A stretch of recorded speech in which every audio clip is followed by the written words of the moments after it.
C'est quoi un SP? Oula, mais bonjour d'abord. C'est vrai, pardon. Bonjour, je suis Badabae, et si vous avez suivi cette chaîne depuis quelque temps, vous connaissez l'une de mes obsessions, le jeu de stratégie Onmyoji. Et vous devinez aussi sans doute que je suis plus que friand d'histoire, au sens large. Et en croisant ces deux éléments, paf, ça ne fait pas des chocs à pic, mais la découverte d'un trope. Un trope est un motif d'écriture, de scénario, de roman, de film ou de jeu vidéo. Et vous comprenez que nous allons parler de l'un d'entre eux, la espétisation. C'est là que j'aurais aimé vous dire qu'il s'agit d'un terme inventé par Stephen King ou Margaret Atwood, que le concept fut publié dans une thèse sur l'écriture à l'université de Cambridge-sur-Saône, repris par philosophes et théoriciens du scénario. Mais casse-couille le round the world. Mais espétisation est un terme de mon cru, qu'il va donc falloir que je vous définisse. Et rassurez-vous, je ne compte pas parler que de mon jeu vidéo favori, mais bien d'écriture au sens large, à travers d'autres œuvres où l'on retrouvera ce trop. C'est pas possible. Votre manque de foi me consterne. Merci, c'est Vador. Et si vous voulez bien, je vous rappelle dans quelques instants. À votre guise. 3 questions pour structurer notre réflexion. Qu'est-ce qu'un SP et une espétisation? Comment faire une espétisation? Pourquoi faire une espétisation? Jouet gourmandise, commençons par l'origine même du terme, le jeu Onmyoji. Le terme SP, au sens strict, désigne une rareté de Shikigami, les personnages que l'on peut obtenir. Dans les faits, c'est aussi un indicateur de puissance et de difficulté à manier les 10 personnages, les SP ayant en général des statistiques plus importantes et des mécaniques plus complexes que la moyenne. Je résume vite fait. Mais du point de vue de l'histoire se déroulant dans le jeu, les SP sont une toute autre affaire. Ils sont toujours une nouvelle version d'un personnage préexistant. SP Junior Otengu est tiré du SSR Otengu. Frosty Yukiona vient de la SR Yukiona. Vous m'arrêtez quand vous avez saisi le principe. Et ces nouvelles versions de personnages que l'on connaissait déjà sont justifiées par des événements mettant en scène les 10 personnages de base dans une aventure qui approfondira leur caractère, leur passé, leur motivation et objectifs. Bref, des personnages souvent un peu plats prennent de la profondeur, parfois une profondeur tout à fait inattendue, ce en acquérant un nouveau design, et ça, c'est bien. J'aime bien! Voici ce qui nous amène à une définition scénaristique d'une espétisation. Procédé narratif par lequel un personnage subit une transformation importante de sa personnalité et ou de ses objectifs, transformation soulignée par un important changement visuel. Nous arrivons au cœur de la espétisation. On voit surtout une grande transformation physique, qui peut également changer les pouvoirs si besoin, mais l'important est que ce changement d'apparence sert à un changement de mentalité. Un apprentissage fort, parfois si violent qu'il change les bases du personnage. Et quand c'est bien fait... J'aime bien! Voilà pour la définition. Précisons quand même 2 petites choses. 1. Je sais que dans le jeu Onmyoji, il y a des personnages SP qui ne sont pas une évolution du personnage de base. Junior Otengu est littéralement Otengu dans sa jeunesse, Valiant Yamakaze idem. Mais dans les histoires qu'il est présente, on garde cette idée d'une transformation importante d'état d'esprit soutenue par le changement physique. Ensuite, il y a des cas bizarres dont je préfère ne pas me mêler, voilà, comme Onikiri, qui fut forgé techniquement sous sa forme enfantine, donc la SP Reforge Onikiri, puis a grandi et est devenu Onikiri le SSR, puis dans l'histoire fut brisé et reforgé, ce qui a révélé dans le jeu aux joueurs sa forme enfantine au monde, Reforge Onikiri, le retour, et depuis il a de nouveau vieilli et est redevenu Onikiri le SSR, mais pas la même apparence. Je sais, c'est compliqué. Mais ce genre d'affaires, personne n'y comprend vraiment grand chose. Ce n'est pas ma faute si le scénario est écrit par un pangolin. Point numéro 2, il ne faut pas confondre le trope de la espétisation avec 2 autres fort proches. La métamorphose power-up, très courante dans les mangas, et si le nom de Dragon Ball clignote dans votre tête, c'est normal, et le changement d'habit dramatique, presque un cliché de comics, où le super-héros enfile sa super tenue pour aller combattre le super méchant. Dans le premier cas, on insiste sur le power-up, la montée en puissance, et on ajoute des effets dramatiques et de tension. Dans le second, on indique simplement que le personnage va pouvoir agir à 100% de ses capacités dans le but qu'il s'était précédemment fixé. La caractéristique d'une espétisation, c'est qu'il s'agisse d'abord d'une transformation interne dans la mentalité du personnage. Mais aussi que cette transformation est définitive. Sauf pour Onikiri, enfin si quelqu'un a compris comment fonctionne ce garçon. Maintenant, travaux pratiques. C'est simple, suivez la définition. Envoyez votre personnage dans une aventure qui va le prendre aux tripes, l'obliger autant à donner tout ce qu'il a qu'à passer par des phases d'introspection. Finissez par l'acquisition d'une nouvelle compétence ou un grand boost de celle qu'il avait déjà pour justifier matériellement la transformation physique. Les univers incluant de la magie sont très pratiques sur ce point, car il suffit d'absorber un nouveau pouvoir pour expliquer toutes les mutations du monde, depuis la couleur des cheveux jusqu'au nombre de bras. Mais ce n'est pas toujours nécessaire. Et pour étudier quelques cas pratiques, j'appelle à la barre le Seigneur Dark Vador. Je sais que la forme Dark Vador fut révélée bien avant celle d'Anakin Skywalker. Mais si l'on suit l'histoire dans l'ordre chronologique, on voit bien le processus décrit. D'abord, Anakin est un gentil Jedi gentil, un peu beaucoup demeuré, mais officiellement gentil. Puis il se fait retourner le cerveau comme une chaussette par beaucoup plus malin et sombre joyeusement dans le côté obscur. À la fin de son arc négatif, il a détruit à peu près tout ce à quoi il tenait, ainsi que son corps. On pouvait pas faire sans cette étape. Le point de non-retour étant passé, il entre dans l'armure de Dark Vador. Changement visuel absolu depuis la racine du casque jusqu'à la pointe du sabre laser, également dans ses objectifs. Il ne sert plus la République Galactique, mais l'Empire.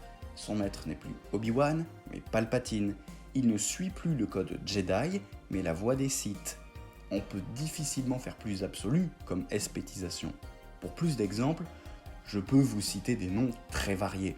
Par exemple, Naruto Uzumaki, des mangas Naruto et Naruto Shippuden, presque toutes ces transformations physiques suivent des transformations mentales, même si parfois temporaires.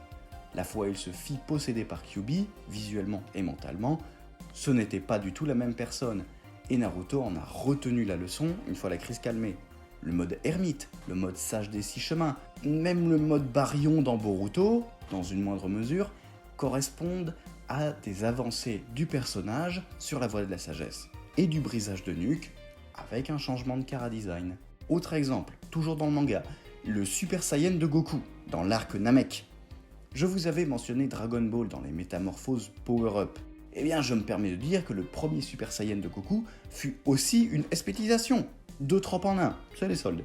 Oui, il gagne surtout un gros boost de puissance en devenant blond, mais ceci est causé par la mort explosive de Krillin. La réalisation que son ennemi dépasse tous les autres dans sa cruauté et sa puissance, qu'il y a des combats qui coûtent vraiment cher. Un pas important vers la sagesse dont Goku fera preuve à la fin de Dragon Ball Z. Et nous ne mentionnerons pas Dragon Ball Super. Je pourrais également mentionner Po de Kung Fu Panda, dans le 3, où il apprend une leçon sur le monde et la coopération avant de se transformer en super sage panda dragon. Plus surprenant encore, Elsa dans La Reine des Neiges. Durant sa chanson Libérée délivrée, elle décide de vivre pour elle-même et de faire ce qu'elle veut de son pouvoir. Un changement de mentalité fort par rapport au tout début du film, et elle change également de dress code. La espétisation sert alors presque de point de départ à son histoire. Encore un cas ? Gandalf, dans Le Seigneur des Anneaux. Lorsqu'il passe de Gandalf le gris à Gandalf le blanc, le changement est visuellement frappant, et comme il le dit, il devient Saruman tel qu'il aurait dû être. Il change de mission. Pour un magicien de la Terre du Milieu, c'est changer de but dans la vie. Encore une espétisation. Un dernier exemple, le Capitaine Haddock dans Tintin, en particulier dans Le Secret de la Licorne et Le Trésor de Rackham le Rouge. Oui, c'est un exemple troll, enfin pas tant. Au début, il est habillé ainsi, pull de marin bleu et pantalon noir. Et c'est un capitaine rejeté par ses hommes, alcoolique, à 2 pas de la dépression, ayant abandonné l'héritage aussi noble que fabuleux de ses ancêtres. Et à la fin, il a vaincu son alcoolisme, a prouvé ses compétences de capitaine, mène une vie saine et a sauvé de la disparition l'héritage de ses ancêtres, le château de Moulinsart et la licorne. Et il est alors habillé ainsi, comme un noble moderne, monocle, veste et pantalon de chasse et canne d'apparat. Avouez, vous aussi vous êtes surpris. Ceci placé, voyons 2 cas où la espétisation a foiré. Premier cas, tiré d'Onmyoji, normal c'est la maison mère, Nightwell Igambana. Sur le papier, on passe de ça à ça. Donc changement physique, check. Elle s'est alliée avec un gros squelette, c'est assez cool. Mais maintenant, comment as-tu évolué ? Eh bien, je suis beaucoup plus puissante. Certes, mais dans ta vision du monde, dans tes objectifs de vie. Ah, parce qu'il fallait des objectifs pour agir ? Bon, voilà le problème. Quand de base on est un personnage qui n'est jamais mentionné, difficile d'être soudain sur le devant de la scène et de faire le taf. Certains y arrivent, mais cela demande de se bouger les miches. Oui, mais j'ai un gros squelette moi. Tu as un gros squelette toi ? Non, je crois pas. Bref, ne foirez pas le développement de personnages. Deuxième cas, Sasuke en forme démoniaque dans Naruto. On retourne chez le ninja orange vif, mais pour aller voir son rival, qui lui aussi se tourne vers le côté obscur, de façon assez intéressante, bien amenée. Tous les ingrédients sont là pour une espétisation réussie, ne reste plus qu'à se transformer pour achever de franchir le point de non-retour. Allez Sasuke, c'est à toi. Pour reprendre les mots du chef otaku, elle est dégueu ta transformation. Deuxième enseignement, ne pas foirer le design. Fort de toute cette sagesse, vous êtes maintenant à rien de vous espétiser vous-même. Mais d'abord, prenons la dernière question, qui est en vérité la plus importante. Vous avez sans doute déjà compris quel est le véritable intérêt d'une espétisation, marquer et entériner une transformation majeure de votre personnage. Cela ne sert pas à marquer un changement de marque de fringue ou de pot de confiture. On parle de modifier le regard que porte votre Gugus sur le monde qui l'entoure. Et c'est pour cela que la espétisation peut être aussi marquante, à la condition sine qua non que cela soit bien fait. La transformation physique soutient une transformation morale, ce qui est un parallèle plus ou moins conscient avec la espétisation que nous avons ou allons tous connaître un jour. Devenir adulte. Quand on passe de l'enfance à la maturité, le corps change et quitte sa forme enfantine, en même temps que de nouvelles connaissances viennent bousculer notre conception du monde, parfois nous faisant carrément changer nos rêves et objectifs de vie. Et si on peut s'interroger sur la part d'enfant restant en nous, c'est un thème de fiction encore plus classique que de parler du passage à l'âge adulte. La espétisation ultime, c'est donc de devenir plus mature, réfléchi, conscient de notre place dans le monde et des conséquences de nos actes. Et c'est sans doute pour cela que dans Onmyoji, certains SP m'ont beaucoup plus touché que d'autres. SP Blazing Tamamonomae, qui parlait sans détour aucun du deuil, et en particulier du deuil de ses propres enfants. SP Démoniaque Shutendoji, qui voit un ivrogne incapable de digérer un râteau se changer en roi guerrier, au sens le plus noble du terme.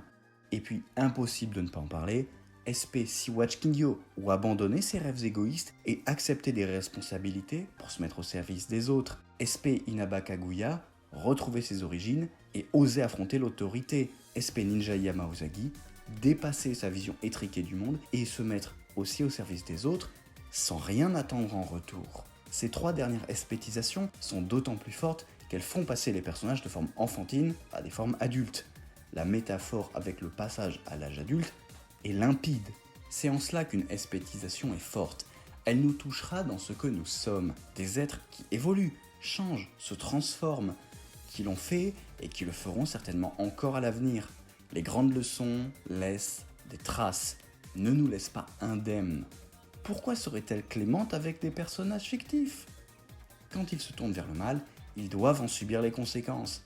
Et à l'inverse, quand ils progressent et s'améliorent, ils doivent être récompensés. À moins que le message de votre histoire soit « La vie, cette sale race !» À vous de voir. Allez, merci de m'avoir écouté durant toute cette dissertation. Si vous avez apprécié, vous savez comment fonctionne YouTube. Likez, c'est sympa, commentez, c'est cool. Regardez les autres vidéos pour voir si elles vous plaisent. Bref, amusez-vous. Sur ce, je vous laisse et au plaisir de vous revoir quelque part dans cet univers.